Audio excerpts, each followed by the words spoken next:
Hello friends, आज मैं explain करने जा रही हूँ ट्रू स्पिरिट मूवी, जो कि एक रियल स्टोरी पे बेस्ड है। तो मूवी के स्टार्ट में हमें दिखाया जाता है कि एक लड़की जिसका बचपन समंदर में उसकी फैमिली के साथ बोट पे गुजरता है। समंदर में रहकर उसने सेलिंग सीख ली होती है। वो अपनी बोट की खुद कैप्टन होती है। एक दिन उसे उन लोगों के बारे में पता चला जिन्होंने कम उम्र में सेलिंग करके पूरी दुनिया का चक्कर लगाया और वर्ल्ड रिकॉर्ड बनाया। तब से उसे भी कम उम्र में वर्ल्ड रिकॉर्ड बनाने का जज्बा उठा। 12 साल की उम्र में उसने ठान लिया था कि वो कम एज में सेलिंग करके पूरी दुनिया का चक्कर लगाएगी, क्योंकि उसका ये ड्रीम था। उसके अगले 4 साल उसने समंदर, उसकी लहरें और बोट चलाने के बारे में सब कुछ पढ़ लिया था और पार्ट टाइम जॉब करके कुछ पैसे भी जमा कर लिए थे।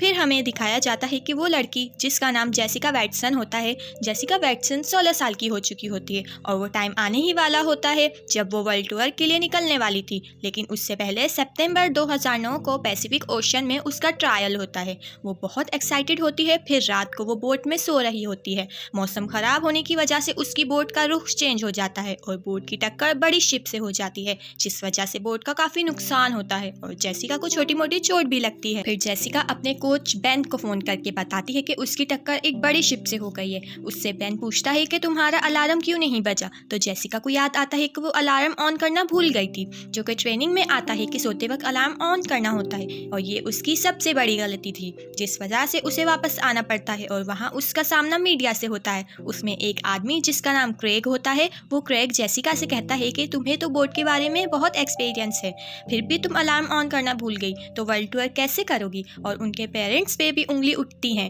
कि उन्होंने अपनी छोटी बेटी को समंदर में सेलिंग करने की इजाज़त दे दी, जबकि उसे ज़्यादा तजुर्बा भी नहीं। जेसिका के पेरेंट्स उसे हर वे में सपोर्ट करते हैं। अब कुछ दिनों में जेसिका को टूर के लिए निकलना होता है और उसकी बोट पूरी तरह से टूट चुकी होती है। अब उनके पास बोट रिपेयर करने के पैसे भी नहीं होते, कोई स्पॉन्सर वाला भी रेडी नहीं होता, क्योंकि मीडिया पे जेसिका को डिमोटिवेट कर रहे होते हैं। लेकिन बेन और उसकी फैमिली ये जानते थे कि जेसिका के लिए उसका ड्रीम ही सब कुछ होता है। तो बेन अपने कुछ फ्रेंड से कहकर बोट रिपेयर करवाता है और उसका नाम पिंक रखते हैं। फिर जेसिका को टूर के लिए निकलना होता है। 18 अक्टूबर 2009 सिडनी।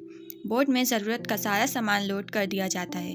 जेसिका जाने से पहले अपनी फैमिली से मिलती है, फिर वो अपने टूर के लिए निकल जाती है। जेसिका का पहला दिन तो बहुत अच्छा गुजरता है, लेकिन खुले समंदर सेलिंग करना, वो भी अकेले, कई दिनों के लिए किसी खतरे से कम नहीं था। अब बेन अपने कंप्यूटर मिस्टर वैटसन के घर जा लेकर वहाँ सेट कर देता है ताकि वो जेसिका को ट्रैक कर सके। 3 दिन बाद जेसिका 396 मील क्रॉस कर लेती है। जेसिका अपनी फैमिली से बात करके बहुत खुश होती है। फिर उसी दौरान उसे वो वक्त याद आता है जब उसने बेन को कोच बनाने के लिए मनाया था, क्योंकि वो पूरी दुनिया में अकेले सेलिंग करने वालों में से एक था। फिर प्रेजेंट दिखाया जाता है। जेसिका व्लॉग बनाती है जिसमें बोट का टूर करवाती है और मैप में लोकेशन बताती है कि उसे किस जगहों का सफर करते हुए गुजरना है। वो बहुत अकेला फील करती है। फिर वो बेन को कॉल करके पूछती है कि क्या तुमने कभी अकेलापन फील करा है, तो बेन बताता है कि बहुत दफा, लेकिन अपनी मंजिल तक पहुंचने के लिए अकेले ही सफर करना पड़ता है। और जेसिका को बताता है कि उसे जब अकेलापन फील होता था तो वो भी गाना गाया करता था। 12वें दिन पैसिफिक ओशन में फिजी में जेसिका वेल को देखती है और मीडिया पे उसी की न्यूज़ चल रही होती है। 33वां दिन जेसिका 4356 मील क्रॉस कर लेती है और पहला इक्वेटर पास कर लेती है और वो इसे सेलिब्रेट भी करती है। फिर वो देखती है कि लाल आसमान, जो कि सेलर्स के लिए वार्निंग है, वहाँ बहुत खतरनाक तूफान आने वाला होता है। वो बेन को कॉल करती है और बेन उसे कहता है कि जितनी जल्दी ये तूफान आएगा उतनी ही जल्दी चला भी जाएगा। वो जेसिका को कहता है कि बोट बैलेंस करने के लिए ड्रॉग पानी में डाल देना। अब जेसिका तूफान से लड़ने की तैयारी करती है। जैसे जैसे तूफान करीब आता जाता है वो वैसे ही करती है जैसे उससे बेन ने बताया था। वो ड्रॉग को पानी में डाल देती है। वो खुद को बहुत मुश्किल से बैलेंस कर रही होती है। जेसिका बोट में अंदर आ जाती है, लेकिन ऊंची लहरों की वजह से बोट बहुत ज्यादा हिल रही होती है और सामान भी इधर उधर गिर रहा होता है। इतने में एक पेन उसके सर पे आ गिरता है, जिस वजह से वो बेहोश हो जाती है। फिर जेसिका का बचपन दिखाया जाता है। जब वो छोटी थी तब भी उसने अपनी फैमिली को अपने ड्रीम के बारे में बता दिया था और तब से ही उसने ट्रेनिंग स्टार्ट कर दी थी। प्रेजेंट डे में दिखाते हैं कि जेसिका की फैमिली उसकी कॉल का वेट कर रही होती है। उतने में ही जेसिका की कॉल आती है और वो तूफान की सारी स्टोरी बताती है। उसके घर वाले जेसिका की बहुत फिक्र करने लगते हैं, तो वो बताती है कि मैं बिल्कुल ठीक हूँ और शिप को भी कोई नुकसान नहीं पहुंचा।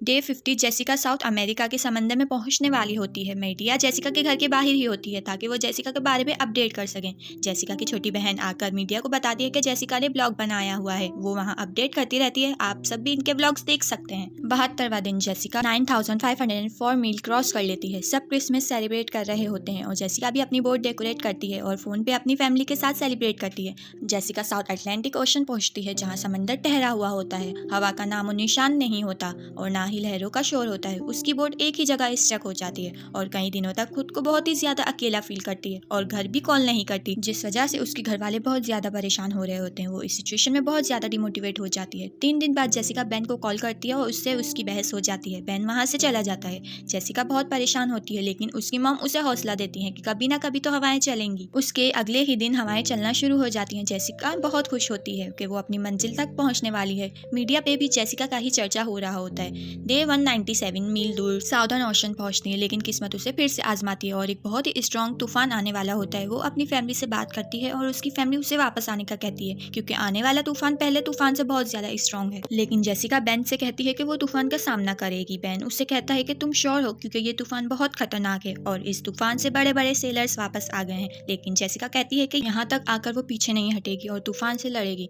जेसिका तूफान से लड़ने के लिए सारी तैयारी कर लेती है।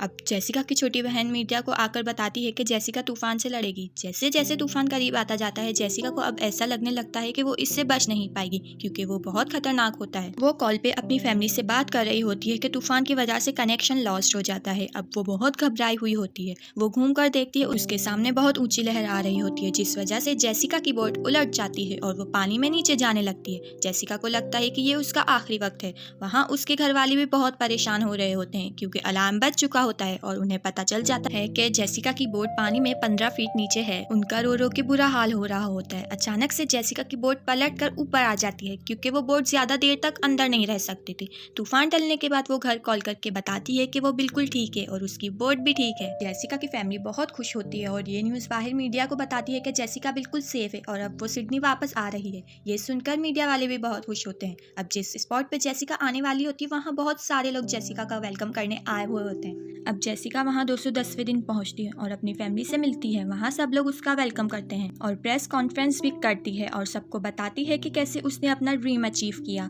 उसके बाद हमें रियल जेसिका को दिखाया जाता है। उसने 15 मई 2010 को अपना सफर पूरा करा था और समंदर में 210 दिन तक रही। जेसिका समंदर में 70 फीट ऊंची लहरों का सामना किया था। फिर जनवरी 2011 में जेसिका को यंग ऑस्ट्रेलियन के नाम से जाना गया था और उसने 16 साल की उम्र में सेलिंग करके अपना नाम वर्ल्ड रिकॉर्ड की फहरिस्त में शामिल किया। और यहीं पे होती है हैप्पी एंडिंग।